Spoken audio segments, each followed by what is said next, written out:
வணக்கம் நண்பர்களே. Hi friends, it's so good to see you all again. எங்கும் தமிழ், எதிலும் தமிழ். பிரமிடு பிரதேசத்தில் நம்ம தமிழ் பிராமி எழுத்துக்கள். எகிப்தில் தமிழ் கல்வெட்டுகள் கண்டுபிடிப்பு. 2000 வருடங்களுக்கு முன்பு நடந்த வர்த்தகம் உறுதி. எகிப்தின் கிங்ஸ் பள்ளத்தாக்கில் 2000 ஆண்டுகள் பழமையான தமிழ் பிராமி கல்வெட்டுகள் கண்டுபிடிக்கப்பட்டுள்ளது.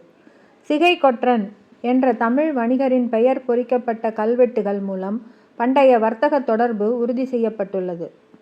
எகிப்தில் உள்ள புகழ்பெற்ற யுனெஸ்கோ உலக பாரம்பரிய தலமான கிங்ஸ் பள்ளத்தாக்கில் வேலி ஆஃப் த கிங்ஸ் உள்ள பாறை கல்லறைகளில் 2000 ஆண்டுகள் பழமையான தமிழ் பிராமி எழுத்துகள் பொறிக்கப்பட்ட கல்வெட்டுகள் கண்டறியப்பட்டுள்ளன. சுவிட்சர்லாந்து, பிரான்ஸ் நாட்டை சேர்ந்த ஆய்வாளர்கள் நடத்திய இந்த ஆய்வில் மொத்தம் 30 கல்வெட்டுகள் கண்டெடுக்கப்பட்டுள்ளன. இதில் 20 கல்வெட்டுகள் தமிழ் மொழியிலும் மீதமுள்ள 10 கல்வெட்டுகள் சமஸ்கிருதம், பிராகிருத மொழிகளிலும் உள்ளன. கிபி 1 மற்றும் 3ஆம் நூற்றாண்டுகளுக்கு இடையில் இந்தியாவின் பல்வேறு பகுதிகளில் இருந்து மக்கள் எகிப்தின் பண்டைய தலைநகரான தீபஸ் பகுதிக்கு மசாலா பொருட்கள் மற்றும் பிற வர்த்தகங்களுக்காக சென்றதை இந்த கல்வெட்டுகள் உறுதிப்படுத்துகின்றன.